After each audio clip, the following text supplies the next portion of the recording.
और अब यहां महादेव की स्थिति सती जी के जाने के बाद की बता रहे हैं। जब ते सती जाई तनु त्यागा, तब ते शिव मन भयउ विरागा। एक तो महादेव पहले से ही वैराग्य रूप में रहते हैं, लेकिन सती के प्राण त्यागने के बाद अब महादेव और बीतराग हो गए और वैराग्य में आ गए।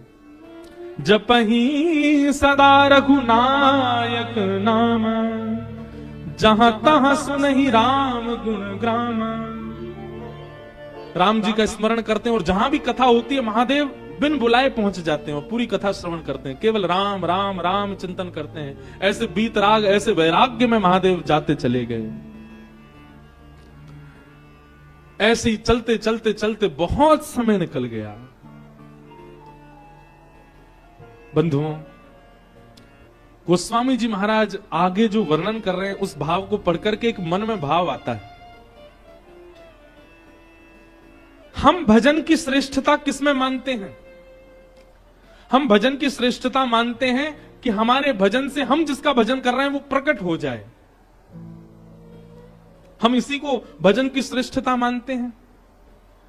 राम जी का इतना स्मरण किया, इतना ध्यान किया महादेव ने। प्रगटे राम कृतज्ञ कृपाला, प्रगटे राम कृतज्ञ कृपाला। कैसा रूप? रूपशील निधि तेज विशाला, रूपशील निधि तेज विशाला। बहु प्रकार शंकरी सराहा, बहु प्रकार शंकराई सराहा। तुम बिन सुव्रत को निर्वाह, तुम बिन व्रत को निर्वाह। सती के जाने के बाद महादेव ने ऐसा व्रत किया, ऐसा तप किया, ऐसा स्मरण किया राम जी का कि राम जी को प्रकट होना पड़ा। प्रसन्न मुद्रा में श्री राम जी प्रकट हो गए महादेव के सामने। आगे जो हुआ वो अद्भुत है। नियम तो आज तक हमने ऐसा सुना है कि देव प्रकट होकर के कहते हैं कि वरदान मांगो, परंतु राम जी प्रकट होकर के महादेव से कह रहे हैं हमको वरदान दे दो। महादेव की प्रतिज्ञा से, महादेव के तप से राम जी प्रकट हो गए और प्रकट होकर के राम जी महादेव से बोले हम आपसे बहुत प्रसन्न हैं, आपके भजन से बहुत प्रसन्न हैं, अब हम आपसे कुछ मांगना चाहते हैं। ये तो उल्टा ही हो गया। भजन उसको श्रेष्ठ मानो कि आराध्य प्रकट होके कहे कि हमको कुछ दे दो। अब बिनती मम सुनहु शिव, जो मो पर निज नेह, जाई विवाहु शैल जहि, यह मोहि मांगो दे।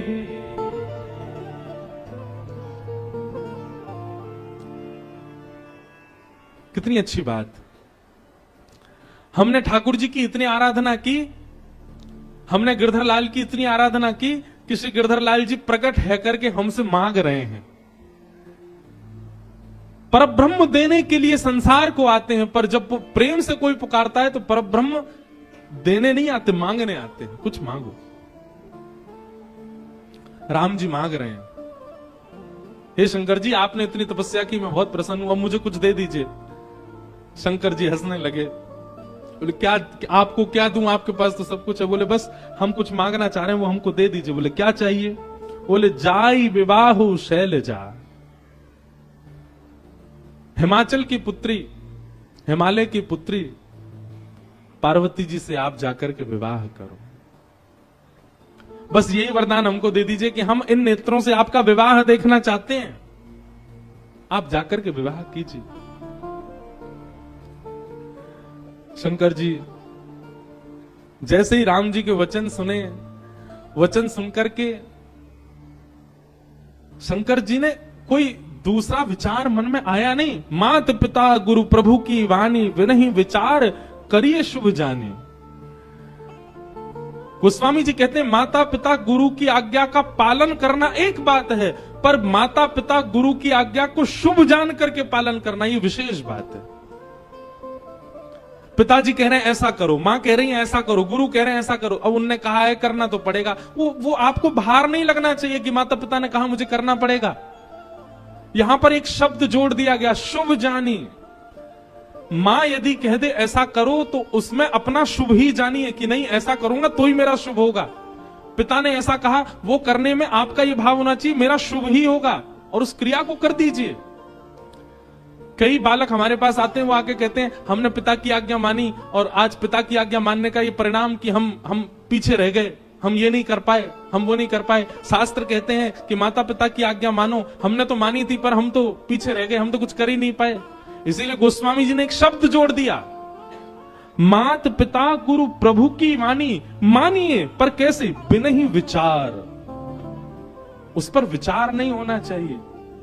करिए शुभ जाने, उसको शुभ जान करके करो।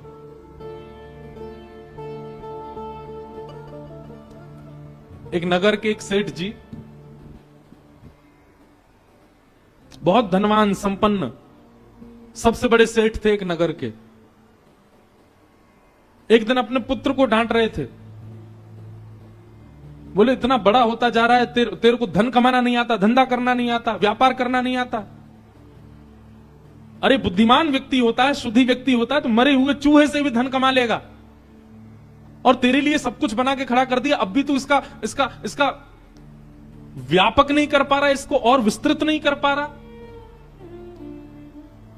तभी सेठ जी के घर में काम करने वाली एक उनका बेटा भी वहीं खड़ा था। सेठ जी की बात सुन रहा था। सेठ जी कह रहे थे, बोले विवेकी व्यक्ति मरे हुए चूहे से भी धन कमा लेगा। काम करने वाली के पुत्र ने मन में विचार किया, इतने बड़े नगर के सेठ, इतने धन कमाने वाले सेठ जी कह रहे हैं मरे हुए चूहे से धन कमाया जा सकता है, तो जरूर इनकी बात में सत्यता होगी। उस बालक ने क्या किया, संकेत ही कर रहे थे, मरा हुआ चूहा कहीं पड़ा था। उस बालक ने वो चूहा उठा लिया, दासी के पुत्र ने, और उस पर विचार नहीं किया कि इससे पैसा कैसे कमाना। सेठ जी ने कहा इससे पैसा मिलेगा तो मिलेगा, और लेकर के चूहा वो चलने लगा। हम आपको ये बात बताना चाह रहे हैं कि बड़े जनों की बात पर अगर आप बिना विचार किए केवल विश्वास कर लेते हैं तो उसका परिणाम क्या होता है। दासी पुत्र चूहा लेकर के आगे जाने लगा। इतने में आगे से एक और सेठ जी आ रहे थे, उनकी बेटी साथ में थी। बेटी की गोद में बिल्ली लगी थी, और बिल्ली जो है वो खोंचा मार रही थी, भूख लग रही थी उसको। बेटी ने अपने पिता से कहा, मेरी बिल्ली बहुत भूखी है, देखो अब जल्दी घर पहुंचना है पिताजी, ये बहुत खोंचा मार रही है मुझे। तभी देखा सामने से एक छोटा सा बालक हाथ में मरा हुआ चूहा लेके आ रहा है। तो उन सेठ जी ने बालक को रोका, बोले सुनो, हम तुमको 10 रुपया देंगे, तुम ये मरा हुआ चूहा दे दो, हमारी बेटी की बिल्ली भूखी है। और जेब से 10 रुपया निकाल के बालक को दे दिए, मरा हुआ चूहा बिल्ली खा गई। बालक समझ गया, बोले सेठ जी ने कहा था, और उनके कहने से देखो मरे हुए चूहे से मैंने 10 रुपए कमा लिए। आगे कथा बहुत बड़ी है कि फिर उस बालक ने 10 रुपए से कुछ लकड़ियां खरीद ली। उन लकड़ियों की जरूरत किसी यज्ञाचार्य को थी, उसको जाकर के बेच दी, वहां से 100 रुपया कमा लिए। उसने और लकड़ी खरीद ली, लकड़ी का पूरा एक भंडार बना लिया, जिन जिनको आवश्यकता होती बेचने लग गया। एक दिन उन्हीं सेठ जी के माता जी की मृत्यु हो गई, उनके अंतिम संस्कार के लिए लकड़ी चाहिए थी, पर इतनी वर्षा हो रही थी कि कहीं सूखी लकड़ी मिली नहीं। तभी ढूंढते ढूंढते लोग इस बालक के पास आ गए, अब ये बड़ा हो चुका था। इसने कुछ लकड़ियों को वर्षा से संभाल के रखा था। लकड़ी मांगी तो इसने बहुत दाम मांगे, बोले कि इतना पैसा दोगे तो दूंगा, नहीं तो नहीं दूंगा, क्योंकि इतने दिनों से बहुवृष्टि हो रही है, बारिश की, लकड़ियों का अभाव है। जो दाम उसने कहा वो दाम सेठ जी ने दिया। बोले हमारी माँ का अंतिम संस्कार होना, तो बोल, तो उतने खूब ऊंचे दाम मांगे और माँ का संस्कार कर दिया सेठ जी का। उस दाम से उसने लकड़ी का सबसे बड़ा व्यापारी बन गया। तो वही बालक एक दिन जब बहुत बड़ा व्यापारी बना तो मेरा बेटा सोचने लगा, कहां मैं एक दासी का पुत्र था, आज मैं सबसे बड़ा व्यापारी हूं। ये सब प्रारंभ कहां से हुआ? तब उसने सोचा, ओहो, वो सेठ जी जिनके यहां मेरी मां काम करती थी, वो अपने बालक को डांट के कह रहे थे कि चूहा से मरे हुए चूहा से धन। वहीं से मैंने सबसे पहली कमाई मेरी वहीं हुई थी, 10 रुपया कमाए थे मैंने। आज अपने गुरुजी को प्रणाम करके आऊं। और बालक सोने का चूहा बना करके ले गया, छोटा सा।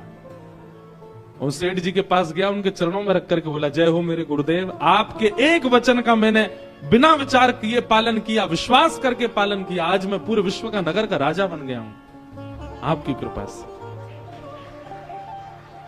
कहने को एक कथा है, पंचतंत्र की कथा है, छोटे बच्चों को पढ़ाने वाली कथा है, पर इसमें बहुत विशेष बात है। हम व्यासपीठ पे बैठ के, रामेश्वरम तीर्थ में बैठ करके कह रहे हैं। वैसे तो यहां बच्चों की संख्या कम है, पर हमको सुनने वाले बच्चे ऑनलाइन बहुत ज्यादा हैं, उनसे हम कहना चाह रहे हैं, गोस्वामी जी की इस बात को देखिए। मात पिता गुरु प्रभु की वाणी, विनही विचार करिए शुभ जानी। सबसे पहले बात तो माता पिता की आज्ञा मानना शुरू करो, और फिर दूसरी बात, माता पिता की आज्ञा में विनही विचार, उसमें विचार मत करो, करिए शुभ जानी। अरे जिन राम के देश में हम रहते हैं, दशरथ जी की आज्ञा मान करके तुरंत चल दिए, पिता आज्ञा प्रधान है, निकल पड़े। और पिता की आज्ञा मान करके राम जी बन गए तो राम जी बन गए, आज राम बन गए। आज सब राम जैसा बनना चाहते हैं।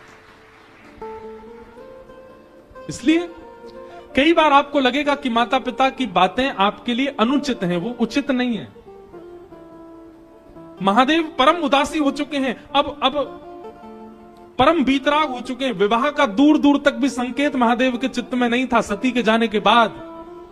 पर राम जी ने आकर के जब कहा, जाई विवाहु शैलजा यह मुहि मांगे देहु, राम जी हाथ पसार करके महादेव से कह रहे हैं, बोले हम मांगना चाहते हैं कि आप हिमालय की पुत्री से जाकर के विवाह करो।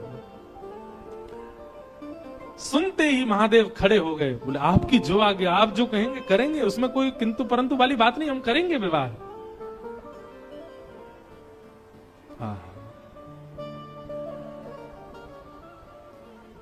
राम जी की पावन छवि को अपने हृदय में विराजमान करके राम जी की आज्ञा मानने को स्वीकार हो गए महादेव।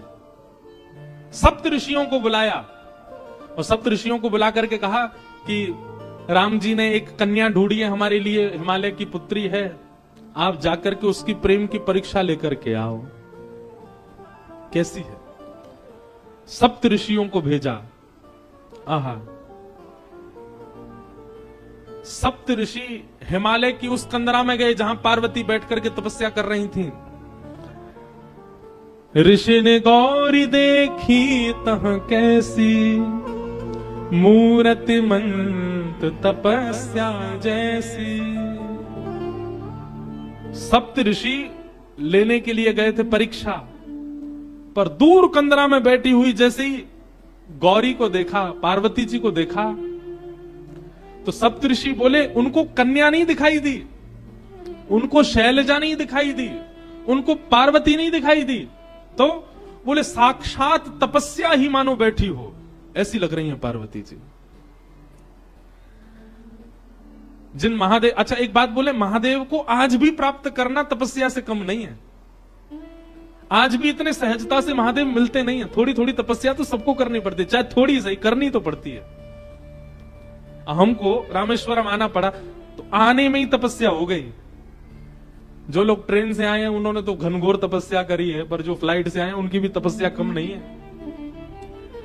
दिल्ली से उड़ो पहले मदुरई की, अब तो सीधी फ्लाइट है, पर बीच में पहले हम आते थे सीधी नहीं थी, पहले चेन्नई रुको, फिर चेन्नई से दूसरी फ्लाइट पकड़ो, फिर मदुरई आओ, फिर मदुरई से गाड़ी चला के लौट के आओ, फिर यहाँ की भीड़ भाड़ में लग के जैसे तैसे थोड़ा तप तो करना ही पड़ता है। बिन तप शिव नहीं मिलते। और शिव का स्वरूप क्या है? विश्वास। बिना तप के विश्वास प्रकट नहीं होता, तप तो करना पड़ता है। और जब अर्धांगिनी बनना है तो साक्षात तपस्या का रूप धारण करना पड़ेगा। सप्तऋषियों ने जाकर के जैसे ही पार्वती जी को देखा तो कहने लगे, बोले कि ऐसा लगा ही नहीं कि कोई स्त्री बैठी है, कोई कन्या बैठी है, कोई गौरी बैठी है, कोई हिमालय की पुत्री, ऐसा लगा साक्षात तपस्या ही बैठी है। ऐसी तपस्या।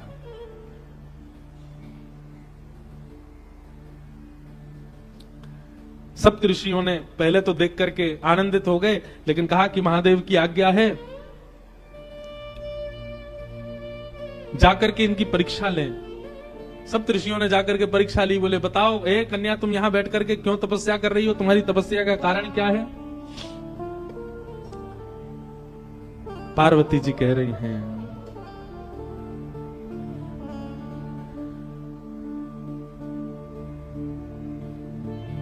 मेरे गुरु नारद ने आकर के जिनके वरण के लिए मुझे आज्ञा की है, मैं उन्हीं महादेव की प्राप्ति के लिए यहां तप कर रही हूं, उन्हीं महादेव की प्राप्ति के लिए यहां बैठी। पार्वती जी की बात सुनकर के सप्तऋषि हंसने लगे। बोले किनसे ब्याह करना चाहती हो? बोले महादेव से।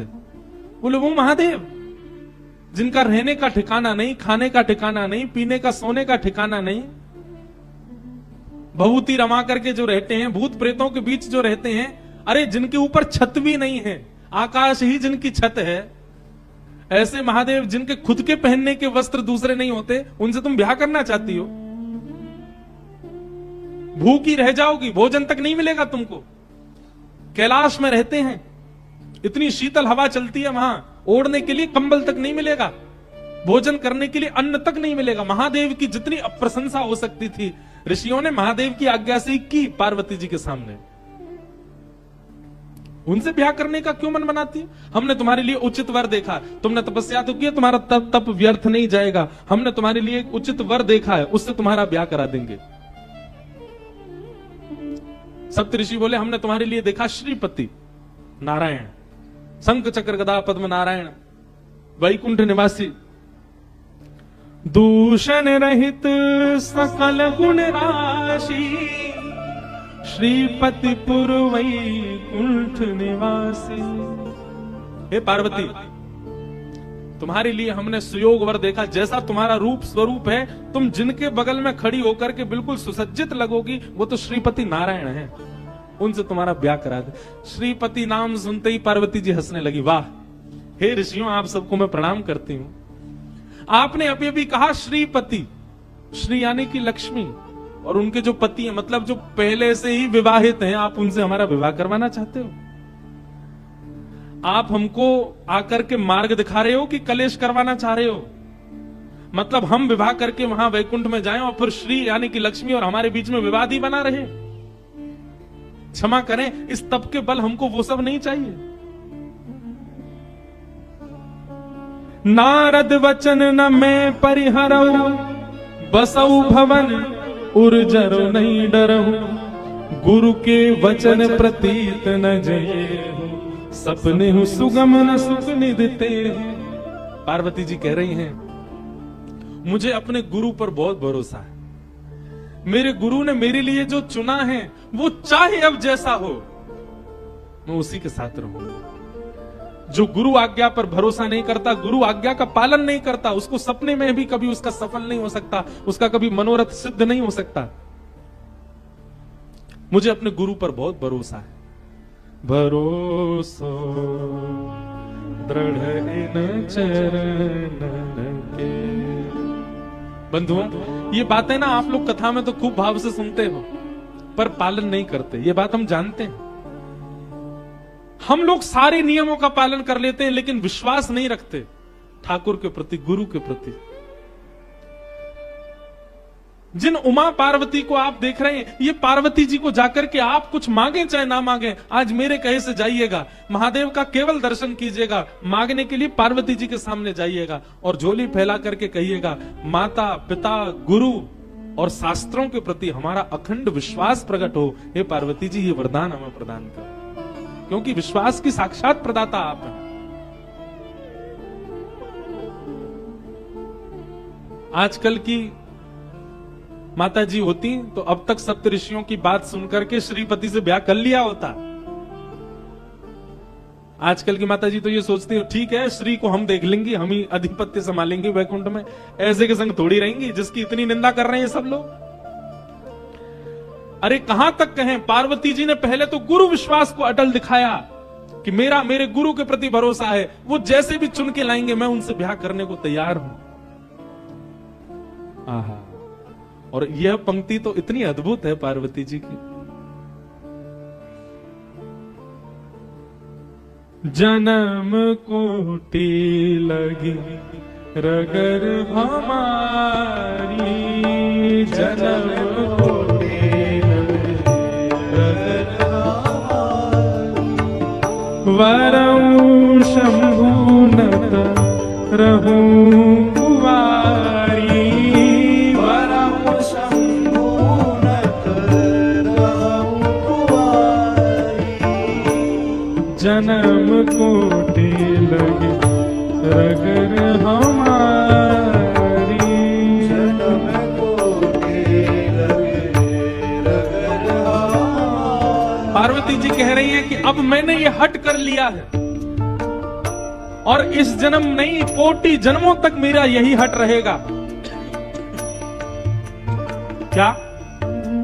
वरऊ शंभु, या तो मैं शिव से ब्याह करूंगी नहीं तो रहूं कुंवारी, नहीं तो कुंवारी रहूंगी मैं।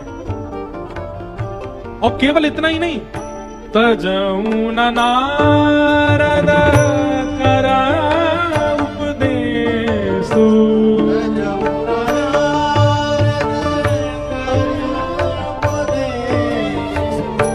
तजऊ न नारद करा उपदेशु,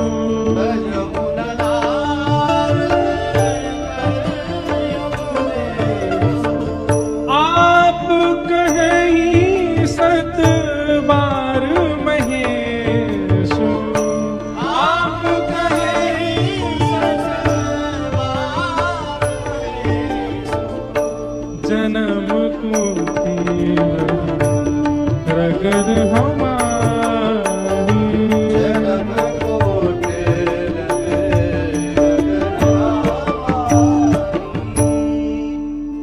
ये पंक्ति गाते हुए मुझे भागवत जी के रास पंचाध्याय का स्मरण होता है।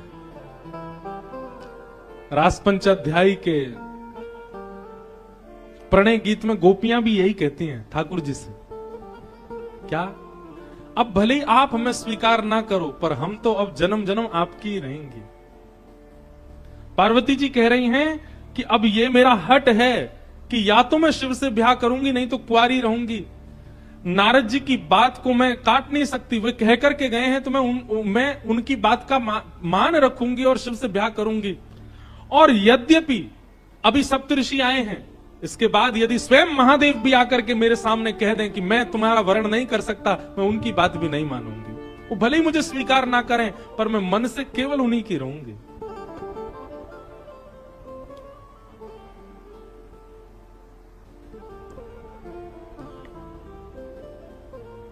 एक बात हम कहते हैं, व्यक्ति ने संसार में हर वस्तु की जिद की और जिसकी जिद की उसको पा लेता है।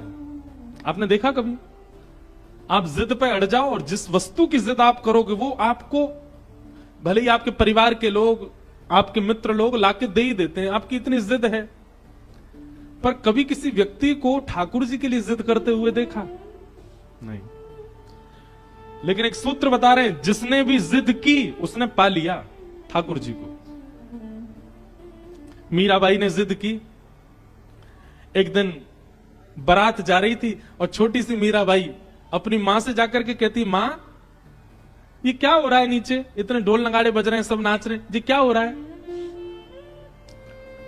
मां ने कहा, अरे एक बींगड़ी के लिए उसका बींग, उसका पति, होने वाला पति दुल्हा बन करके घोड़ी पर चढ़ के जा रहा, उसके परिवार के लोग सब नाच रहे हैं और ये जाएगा और किसी की लाली से जाकर के ब्याह करेगा, फिर सदा उसको अपने पास ही रखेगा।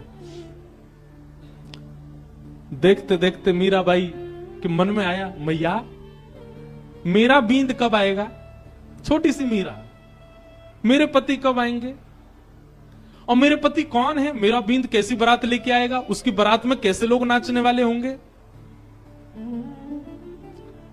बड़ी माताएं बहनें सब हंसने लगी। अरे मीरा, तू तो छोटी सी, कैसा हट करती है, अभी तो बहुत समय तेरे ब्याह में।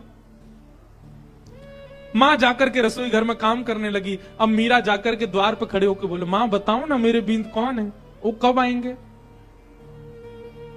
मां कुछ और काम करने चली जाए, मीरा पीछे पीछे, मां बताती क्यों नहीं, मेरे बींद कौन है, उनका स्वरूप कैसा होगा, वो कब आएंगे मुझको लेने। कक्ष में बैठ करके कपड़े सवार रही हैं मां। मीरा आकर के रोने लग गई, बोले आप बताती क्यों नहीं हो, मेरे बींद कौन है। देखो ना, आपके भी बींद हैं पिताजी, बड़ी मासा के भी बींद हैं बड़े पिताजी, छोटी मासा के भी बींद हैं, सबके बींद हैं, मैं बिना बींद के क्यों, मैं बिना दुल्हे के क्यों, मेरा दूल्हा कौन है। इतनी जिद की, इतनी जिद की, एक दिन मां ने अपना पीछा छुड़ाने के लिए, मीरा बेटे बेटे बताओ ना मेरे बींद कौन है। तभी मां ने देखा मीरा के कक्ष में वो खेलती हैं ठाकुर जी के रूप के साथ, ठाकुर जी का रूप विराजन, वो बैठे तेरे बींद, यही है तेरे बींद, यही आएंगे घोड़ी पे बैठ के और यही तेरे को लेके जाएंगे अपने साथ। मीरा ने जैसे ही देखा गिरधर लाल को, मां की बात थी तो पीछा छुड़ाने के लिए, पर मीरा को इतना विश्वास हो गया मां की बात पर, मीरा को अब वो कोई और दिखे ही नहीं, उनके प्रति कोई और भाव आया ही नहीं। जो पहली बार बारात देख करके उस बींद को देख करके लगा था ये किसी से वरण करने दुल्हा जा रहा है, वैसी भावना उनको ठाकुर जी को देख करके आने लगी। ये भी आएंगे, घोड़ी पर बैठ के आएंगे, खूब सारे बाराती होंगे। और भैया संसार के दुल्हा जब जाते हैं तो संसारी बाराती जाते हैं, अब जब मेरे दुल्हा ही गिरधर गोपाल हैं तो इनकी बारात में तो शंकर जी आएंगे, नारद जी आएंगे, इंद्र आएंगे, ब्रह्मा जी आएंगे, देवताओं की बारात आएगी। ये सारे ख्वाब मीराबाई बनाने लगी। अब वे जब भी गिरधर को देखती हैं ये भाव रखती नहीं है कि ये पाषाण है, ये मूर्ति है, ये भगवान है, मेरे बींद है। कुंवर भोजराज के साथ जब विवाह निश्चित कर दिया घर के लोगों ने, मीराबाई अपनी मां से जाकर के रोती है, मां आपने झूठ क्यों कहा मुझसे, आप तो पहले मुझे बता चुकी हैं कि मेरे बींद, मेरे पति तो वो हैं, और ये आप किसी अन्य राजकुमार, मेवाड़ के राजकुमार को सामने बैठा करके हमारा भाव करवा रही हैं। मां ने हंस के कहा, बोले वो तो मजाक में कहा था, वो तो ऐसे ही तू बालिका थी ना इसलिए कह दिया था। बोले आपने मजाक में कहा था, पर मैं तो तब से इनको ही पति मानती हूं।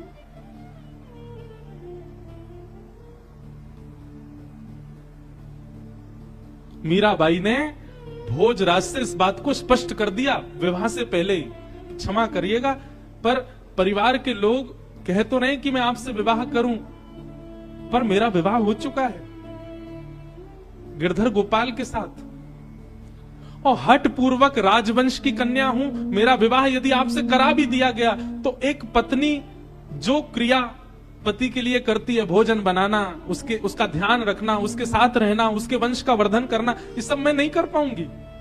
मैं इस योग्य नहीं हूं, मैं इस लायक नहीं हूं, मैं आपको पहले ही बता रही हूं, ताकि आप ही मना कर दीजिए कि मुझसे आपका ब्याह हो।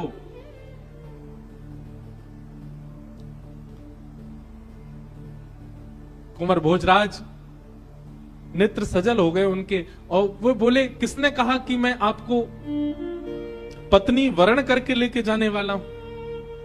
ये तो संसार को दिखेगा कि मैं आपसे ब्याह करूंगा, आप उन्हें पत्नी मान करके लेके जाऊंगा, पर वास्तव में तो हमारे मेवाड़ में राजा खूब हैं, शत्रु खूब हैं, कोई भक्त नहीं है, इसलिए एक भक्त को ले जाने के लिए आया हूं। और भले उसके लिए बहाना विवाह ही क्यों ना बने, हमारे मेवाड़ की भूमि धन्य हो जाएगी यदि आप मेरी पत्नी बनकर के चलेंगी।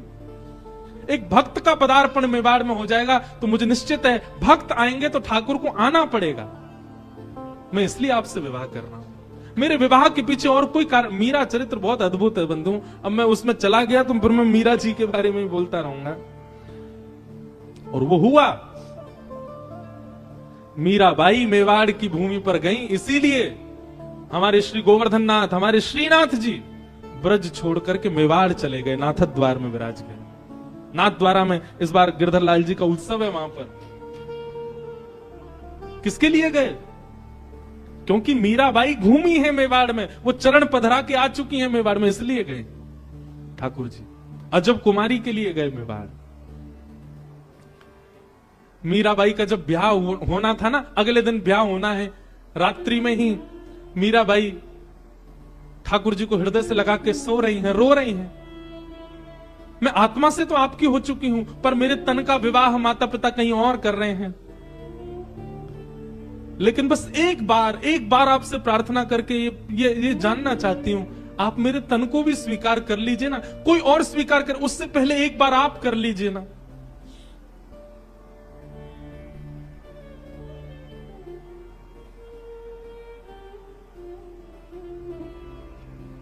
प्रातःकाल जिस दिन विवाह मीराबाई का होना था, मां ने जैसे ही जाकर के मीरा के कक्ष को खोल करके देखा, मीराबाई 16 श्रृंगार करे सोई हुई है, मांग में सिंदूर भरा हुआ है, हाथ सारे नवीन प्रकार के हल्दियों से, मेहंदियों से, कुमकुम से रचे हुए हैं। एक ऐसी सुगंधी आ रही है मीराबाई के तन में से, जिस सुगंधी को आज तक बड़े बड़े राजाओं ने भी कभी सूंघा नहीं था। ऐसा श्रृंगार मीराबाई का कि थोड़ी देर के लिए तो मां भी देखती रह गई मीरा को। और मीराबाई के विवाह का जोड़ा जो उनको पहनना था, वो तो यथावत दूर कहीं रखा था। वह जोड़ा भी ऐसा था कि मेड़ता और मेवाड़ में आज तक किसी राजकन्या ने ऐसा जोड़ा नहीं पहना था। लेकिन उस जोड़े को भी लज्जित करने वाला जोड़ा मीराबाई ने पहले ही पहन रखा है और पहन करके लेटी हुई है। मां ने जाकर के मीराबाई को उठाया, मांग में सिंदूर, पैरों में महावर लगे हैं, एक नया जोड़ा पहन रखा है, गले में मंगलसूत्र, विवाह हो गया मीरा का, मानो इस अवस्था में पड़ी है। जैसी होश में आई, उठी मीराबाई। मां ने पूछा, मीरा ये तुम क्या कर रखा है?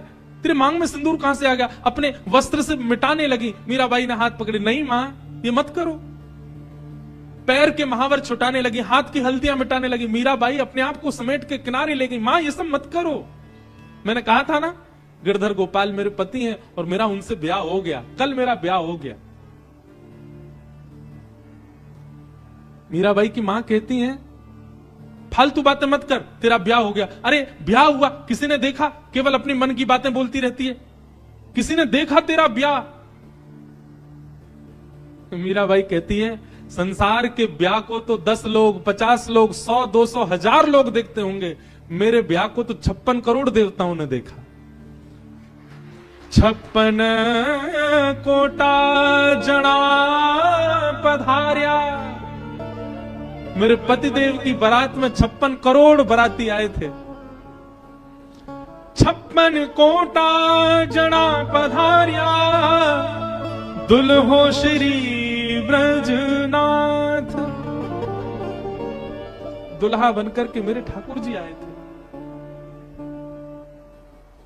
मेरा ब्याह हो गया। अब मां, ये तन, ये मन, ये आत्मा सब कृष्ण की हो चुकी है। अब मुझे इसके लिए कोई और परवाह, अब तुम चाहे जहां मुझे भेज दो, मेरा ब्याह तो हो चुका है। अब ब्याह का केवल आप नाटक करके भले ही मुझे कहीं भेज दो, मेरा ब्याह हो चुका है। अब मुझे कोई परवाह नहीं। ब्याह के दिन कन्या इतनी उदास रहती, पर मीराबाई आज बड़ी प्रसन्न है। विदाई में रोई भी नहीं मीराबाई। क्यों? प्रसन्नता है, कृष्ण से मेरा ब्याह हो गया।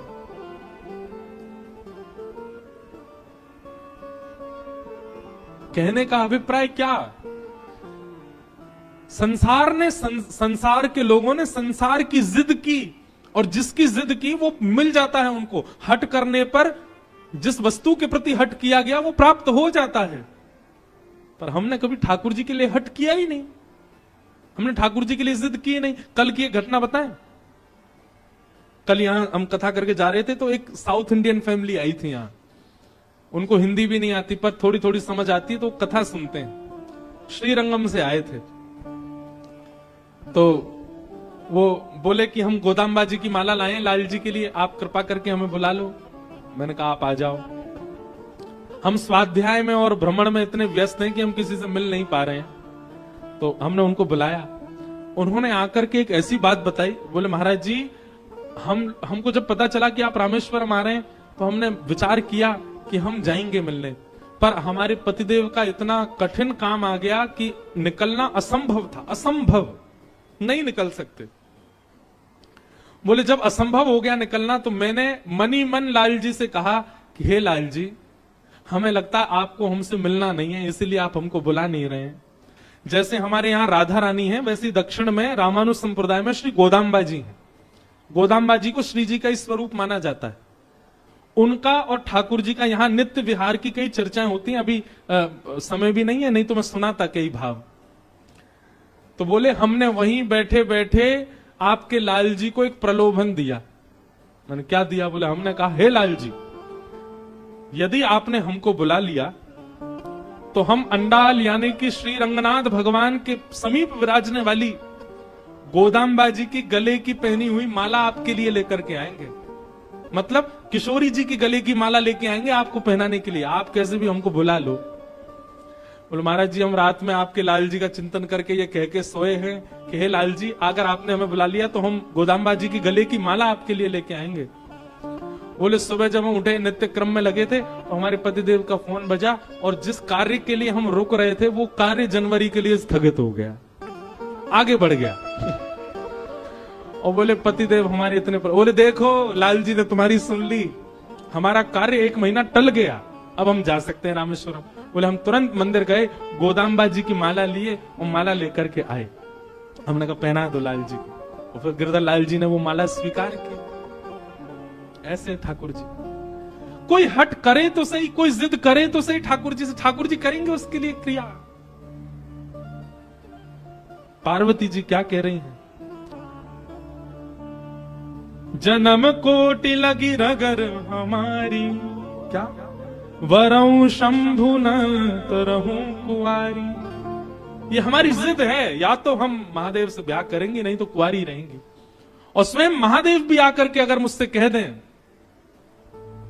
कि वे मेरा वरण नहीं करेंगे, मैं उनकी बात भी नहीं मानूंगी, मैं तब भी उन्हीं को ही पति रूप में मांगूंगा।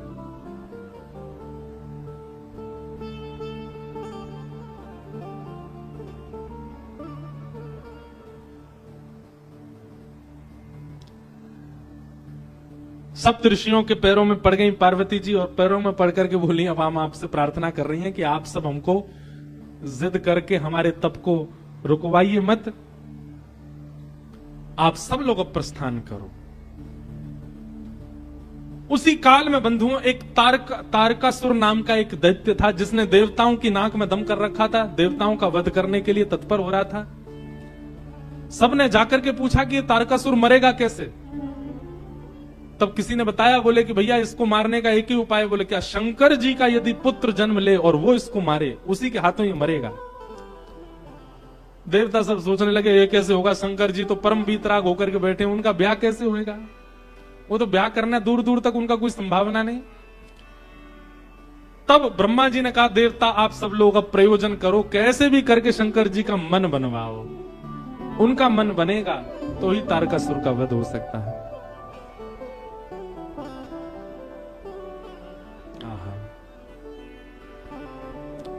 ये अमर है, ये ऐसे नहीं मरेगा, महादेव के पुत्र से ही इसका वध संभव है। देवताओं के पास एक ही उपाय है किसी का भी तप नष्ट करवाने के लिए। कौन? कामदेव। सब देवता कामदेव के पास गए। पठहु काम जाई शिव पाहि, करे क्षोभ शंकर मनु माहि। तब हम जाई शिवहि शिरनाई, करवाओ विवाह बरियाई। सबने कामदेव से जाकर के प्रार्थना कर। बोले कामदेव तुम जाओ। बोले क्या करना है? बोले जाकर के शंकर जी की भजन में, शंकर जी के तप में विघ्न डालो, उनके नेत्र खोल दो। वो जैसे ही तप से बाहर आ जाएंगे उसके बाद हम जाकर के उनसे प्रार्थना कर लेंगे कि आप ब्याह कर लो, पर उनके तप को भंग करने की क्रिया तुम ही करो। कामदेव बोला आप लोगों को और कोई नहीं मिलता, बस मैं ही मिलता हूं। हैं बेचारे सज्जन लोग, श्रेष्ठ लोग तप आदि करते, मेरे को भेज देते हो जाके इसका तप दूर कर दो। देवता सब कहने लगे हमारे हम देवता, तुम ये सोचो ना, तुम्हारा बलिदान 33 कोटि देवताओं का लाभ करता है, पूरे ब्रह्मांड का लाभ करता है। एक बात कहते हैं बंधुओं, बुरा नहीं मानिएगा, काम दैत्य नहीं है, काम देव है। उसको दैत्य हम लोगों ने बनाया है, उसकी दैत्य के प्रकार आराधना करते हैं। अब जैसे कि महादेव की आराधना का नियम है, जल चढ़ाओ, बिल्व पत्र चढ़ाओ, धतूरा चढ़ाओ, पुष्प चढ़ाओ, गंगा जल चढ़ाओ, ये नियम है। अब इस नियम से परे जाकर के यदि महादेव की आराधना करेगा तो महादेव उसका सर्वनाश करेंगे कि नहीं? ऐसे ही काम के भी आराधना का नियम है, लोग उसको विपरीत प्रयोग ले लेते हैं काम का, इसीलिए काम सर्वनाश करता है, बुद्धि का, मति का, जीवन का। काम देव है, उसको देव की तरह भजो।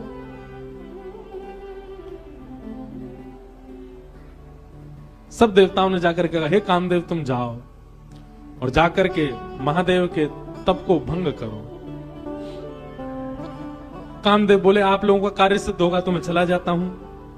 आहा, कामदेव और जगह तो बड़े सूक्ष्म रूप में जाता है, परंतु जब पता चला कि हमारे यजमान ही महादेव हैं तो प्रचंड रूप धारण करके गया। और प्रचंड रूप कैसा धारण किया? सबके हृदय मदन अभिलाषा, लता निहारी न वही तरु शाखा, नदी उमगी अम्बधु कहु धाई, संगम करहि तालाब तलाई। अरे महाराज, कामदेव केवल चैतन्य के अंदर आ गया नहीं, जड़ में भी काम प्रकट हो गया। ऐसा कामदेव ने आकर के आक्रमण किया पृथ्वी पर। वृक्षों से लताएं लिपटने लगी, वहां भी काम का दर्शन होने लगा। तालाब तलाइयों से जाकर के मिलने लगे, वहां भी काम का दर्शन। नदियों की गति इतनी तीव्र हो गई, सब जाकर के समुद्र से मिलने लगी। आकाश पृथ्वी से मिलने के लिए उतावले होने लगे। पृथ्वी अपने आप को जगह जगह से उच्छलित करने लगी, उठने लगी, आकाश से मिलने के। सब काम में हो गया। पशु पक्षी नभ जल थल चारी, भय काम वश समय विसारी। सब काम, जिस जगह देखो वही काम का दर्शन हो रहा है। पशु पक्षी आपस में लगे हैं, सब प्रकार के भाव सब जगह प्रकट हो रहे हैं। मदन अंध व्याकुल सब लोका, निश दिन नहीं अब लोक ही को का।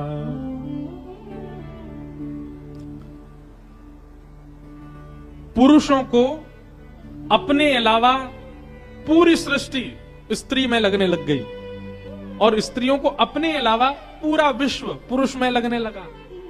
तो काम की ज्यादा व्याख्या करनी नहीं है, पर बस हम ये इसलिए कर रहे हैं, जिन महादेव को आप दर्शन करते हो ऐसी स्थिति में भी डगमगाए नहीं, अपने ध्यान में बैठे रहे।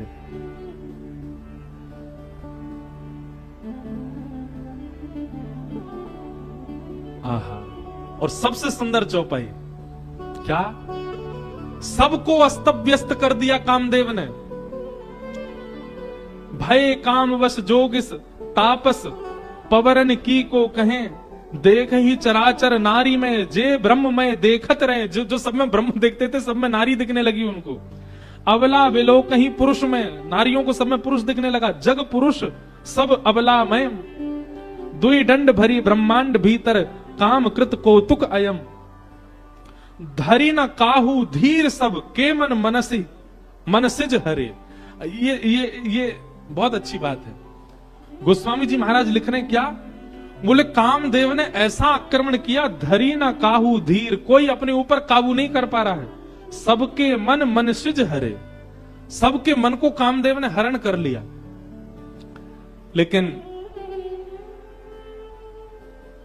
यह पंक्ति लिखने के बाद तुलसीदास जी रुक गए। तुलसीदास जी बोले हमने काम की कुछ ज्यादा प्रशंसा नहीं कर दी, काम की व्यापकता कुछ ज्यादा नहीं बता दी। अरे हमने ये तक लिख दिया कि कामवश जोगिस तापस परवनी किनको कहें। बोले जोगी तपस्वी सबको हमने काम के लहर में उलझा दिया। काम की इतनी प्रशंसा कर दी हमने, काम की इतनी व्यापकता दिखा दी हमने, कहीं ऐसा ना हो कि काम के सारे प्रसंगों को सुनकर के लोग डर जाएं, बोले काम से जीते ही कौन सकता है फिर। लेकिन अब लिखी हुई बात मेट ना सकें, मिटा तो सकते नहीं है, तो क्या करें। गोस्वामी तुलसीदास जी अति चिंता में बैठे हैं और मनी मन सोच रहे ये मैंने क्यों लिख दिया। धीर न काहू धीर सब के मन मस हरे, सबको कामदेव ने हरण कर लिया। गोस्वामी तुलसीदास जी महाराज चिंता करते करते करते सो गए। तभी हनुमान जी महाराज आए और गोस्वामी जी की कलम उठा करके अगली पंक्ति लिख गए। क्या? जो राखे रघुवीर ते उबरे ते ही काल महु। हनुमान जी महाराज लिख करके गए और सुबह उठते ही गोस्वामी जी ने स्नान ध्यान करके जैसे पुनः लिखने के लिए कलम उठाई तो क्या देखा, गोस्वामी जी जिस पंक्ति पर अत्यंत चिंतित हो गए थे कि काम ने सबको अपने वश में कर लिया, अब इससे आगे क्या लिखूं मैं। हनुमान जी नीचे लिख करके गए, बोले लेकिन जिनके हिये में साक्षात राम जी विराज रहे हैं, काम उनका स्पर्श भी नहीं कर पाएगा, काम उन पर प्रभाव नहीं कर पाया, प्रहार नहीं कर पाया।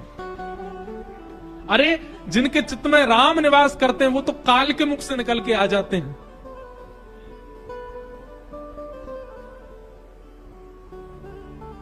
काम कैसे आक्रमण करे? सब जगह काम ने अपनी व्यापकता बिछा ली। अब कामदेव हिमालय की ओर गया, कैलाश पर गया और कैलाश पर जाकर के भी ऐसी सुंदर सुगंध उत्पन्न होने लगी, सुंदर सुंदर पुष्प होने लगे, जिनसे भी काम प्रकट हो जाए वो सारा वातावरण पूरे विश्व में प्रकट कर दिया। ऐसा प्रचंड काम प्रकट हुआ, लाखों वर्षों से तप कर रहे जोगी तपी भी अपने आप पर काबू नहीं कर पा रहे हैं। लेकिन शिव ही विलोकई ससंग उमारू, भयउ जथाथित सब संसार। सबको अपने वश में करने वाला कामदेव जैसे ही हिमालय पर गया, कैलाश पर गया और कैलाश पर जाकर के जैसे ही उसने शंकर जी का दर्शन किया, शंकर जी को देखते ही काम भी उनके ऊपर मोहित हो गया।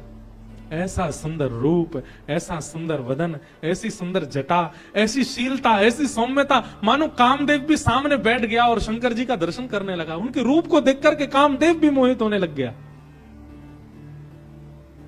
एक बड़ा प्रसिद्ध आजकल गीत चलता है महादेव का, मुझे बहुत अच्छा लगता है।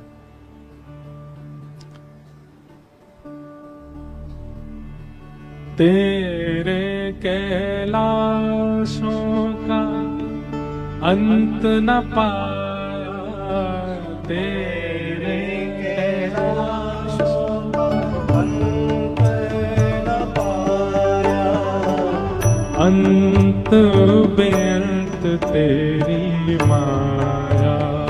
भोले बाबा तेरी माया, शिव कैलाशों भौरी हारों के राजा, शंकर शंकर हरना।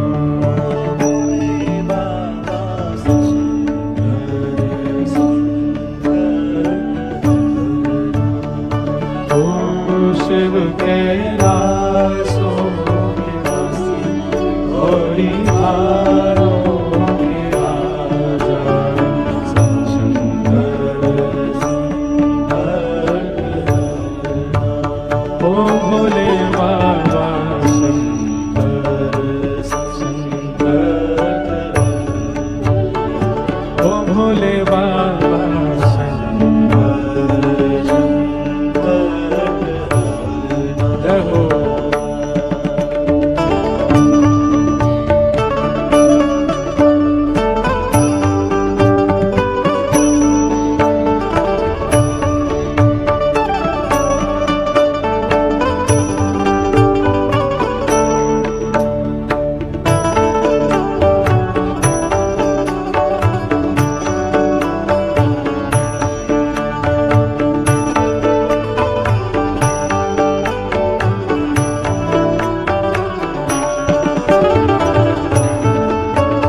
पत्तियां भांग धतूरा, बेल की पत्तियां भांग धतूरा,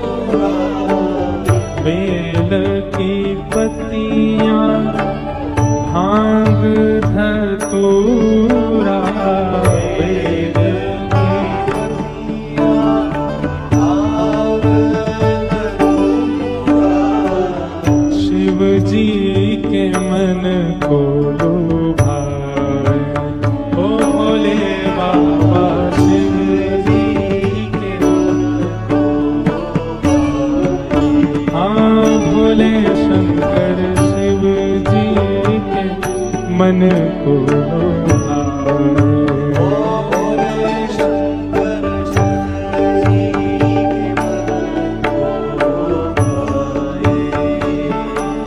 शिव कैलासों के वासी धौरी हारों के राजा शंकर शंकर हरना। शिव कैलासों के वासी धौरी हारों के राजा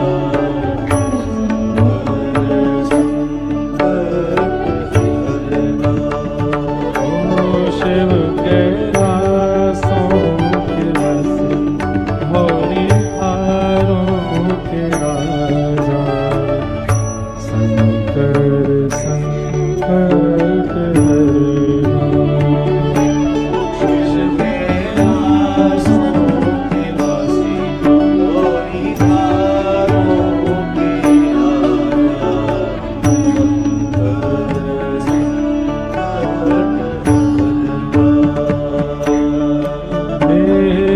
तेरे कैलाशों का अंत न पाया। तेरे कैलाशों का अंत न पाया। तेरे कैलाशों का अंत न पाया। तेरे कैलाशों का अंत न पाया। अंत बेअंत तेरी माया। ओ भोले बाबा अंत बेअंत तेरी माया। शिव कैलासों के वासी धौरी हारों के राजा शंकर संकट हरना। शिव कैलाशों के वासी धौरी हारों के राजा शंकर संकट हरना। शंकर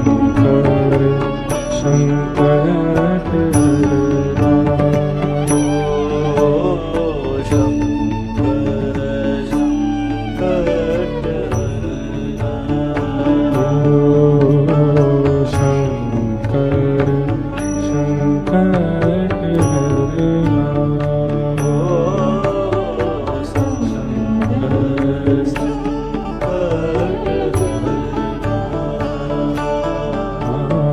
शंकर संकट हरना।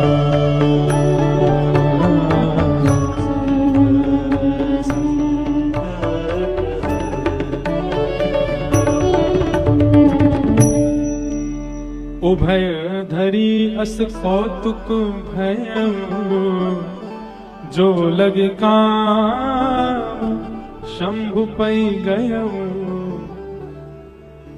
सबको अपने वश में कर लिया कामदेव ने, लेकिन महादेव के रूप को देख करके कामदेव स्थिर हो गया। तभी मानो देवताओं ने जाकर के चेता, ए कामदेव तू काम करने गया है वहां पर कि तू खुद ही समाधि में बैठने गया है? जा उनके नेत्र खुलवा कैसे भी। कामदेव बोला मैंने सारे प्रयास कर लिए हैं, सब देखो पूरा विश्व काम में हो गया, पर इन पर कोई प्रभाव ही नहीं हो रहा है। तब कामदेव ने दूर देखा एक आम का वृक्ष, उस पर चढ़ गया और एक पुष्प का बाण लेकर के कामदेव ने वहीं से महादेव का संधान किया। अब कामदेव को पता था कि अब मेरी मृत्यु निश्चित है, क्योंकि जब मेरे सारे बाणों से कोई काम नहीं बना, अब मैं इनको हठ पूर्वक उठाऊंगा और इनकी तप अग्नि निकलेगी, उसमें मेरा मरना निश्चित है। पर कामदेव भी सोच रहा है इनके द्वारा मेरी मृत्यु हो तो मैं भी सफल हो जाऊं। कामदेव ने वृक्ष पर चढ़कर के पुष्प का बाण जैसे ही महादेव के वक्ष पर मारा, वक्ष पर जाकर के बाण जैसे ही लगा तो ध्यान थोड़ा सा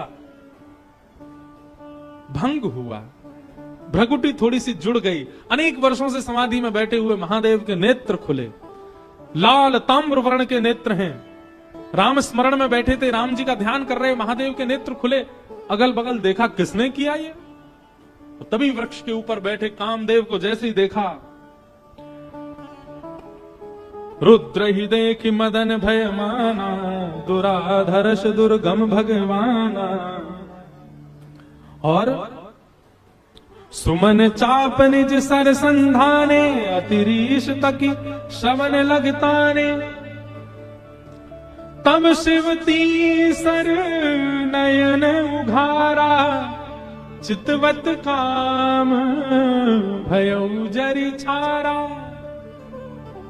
जैसे ही कामदेव को देखा, तीसरा नेत्र खुल गया महादेव का, और तीसरा नेत्र खुलते ही अग्नि प्रज्वलित हो गई, कामदेव जल करके वहीं भस्म हो गया। बोलो रामेश्वर भगवान की। कामदेव जल करके नष्ट हो गया, हाहाकार मच गया। देवता बोले हमने तो नेत्र खुलवाने भेजा था, ये तो कामदेव का बदई हो गया। ब्रह्मा जी बोले कोई बात नहीं, आंख तो खुल गई, अब संभाल लेंगे। रति ने जाकर के, कामदेव की पत्नी ने जाकर के प्रणाम करके कहा, भगवान आपने मेरे पति को क्यों मारा? वो तो देवताओं के कार्य की सिद्धि के लिए आया था। महादेव इतने भोले हैं, पति को मार के तुरंत रति से बोले तुम चिंता मत करो, तुम्हारे पतिदेव तुमको प्राप्त हो जाएंगे। बोले कब? जब जदुवंश कृष्ण अवतारा, हो ही हरन महामही भारा। कृष्ण तनय होई पति तोरा, अन्यथा होई वचन अन्यथा होई ना मोरा। द्वापर में जब भगवान श्री कृष्ण का अवतार होगा, तो भगवान श्री कृष्ण के पुत्र के रूप में ही तुम्हारे पतिदेव जन्म लेंगे, और तुम्हारा उनके साथ विवाह होगा, पुनः विवाह संगम होगा। तब तक तुम प्रतीक्षा करो। महादेव की वाणी को सुनकर के दिति प्रसन्न, रति प्रसन्न हो गई।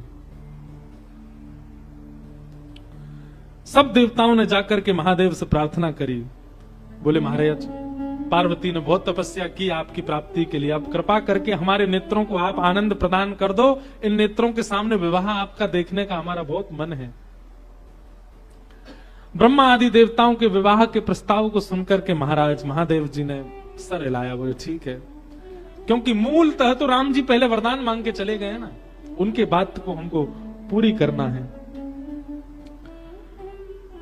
आहा, तभी सप्तऋषि जिनको परीक्षा लेने के लिए भेजा था, उन्होंने आकर के महादेव को बताया। बोले महाराज, हम परीक्षा लेकर के आए हैं, और आपकी जो होने वाली कन्या है वो सकुशल है। अब हम जाकर के हिमालय महाराज को आपका थोड़ा यश सुना दें। सप्तऋषि गए हिमालय महाराज के पास, जाकर के उन्होंने कहा आपकी पुत्री जिनके लिए तप कर रही है वो साक्षात महादेव हैं, और महादेव बारात लेकर के आएंगे। आप अपने पूरे नगर की तैयारियां करो, सुंदर बनाओ, देवी देवता सब पधारेंगे।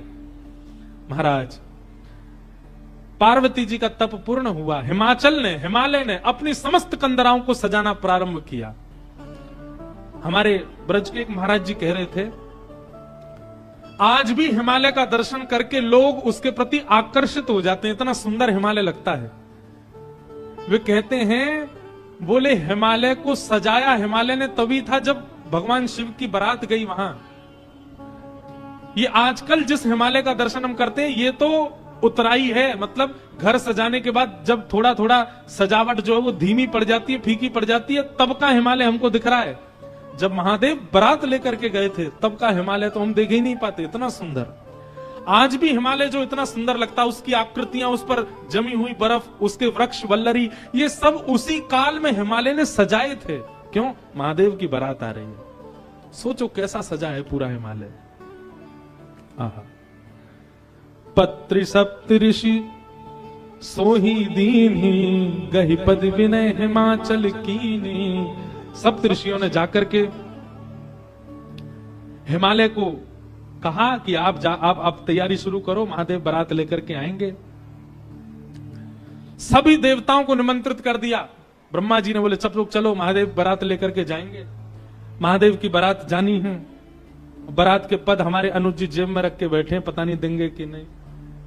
इनसे कही तो दिए, एक आध पद दो तो हम गा दें कुछ। इनका मन नहीं है कि आज भी ब्याह हो, इसलिए दे ही नहीं रहे तब से। 3 बार हमने देख लिया। लिखलाए हो कुछ? वाह।